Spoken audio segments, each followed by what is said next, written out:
ఎన్నో అనుమానాల మధ్య వెండితెరకు రీఎంట్రీ ఇచ్చి ఎన్నెన్నో సంచలనాలు సృష్టించిన మెగాస్టార్ చిరంజీవి తన ఆనందాన్ని ఫ్యాన్స్ అందరితో పంచుకోవాలని డిసైడ్ అయ్యారు.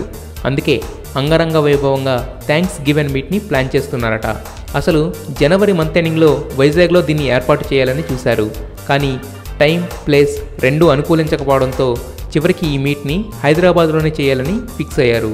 ఖైదీ నెంబర్ 150 ప్రీ రిలీజ్ ఈవెంట్లో జరిగిన పొరపాటు మళ్లీ రిపీట్ కాకుండా పకడ్బందీగా అన్ని పర్మిషన్లతో ఫ్యాన్స్ అంతా కలకాలం గుర్తుంచుకునేలా ఈ ఈవెంట్ని నిర్వహించాలని చిరంజీవి ఆర్డర్స్ అట. అయితే ఈ థ్యాంక్స్ గివెన్ మీట్ కోసం కోట్ల విజయభాస్కర్ రెడ్డి ఇండోర్ స్టేడియంని ఫైనల్ చేశారు. వెన్యూ ఫైనల్ అయింది కాబట్టి త్వరలోనే డేట్ కూడా అనౌన్స్ చేసే ఛాన్స్ ఉంది. మొత్తానికి ఈ సక్సెస్ మీట్ మాత్రం ఫ్యాన్స్కి మరో పండుగ లాంటి శుభవార్తే.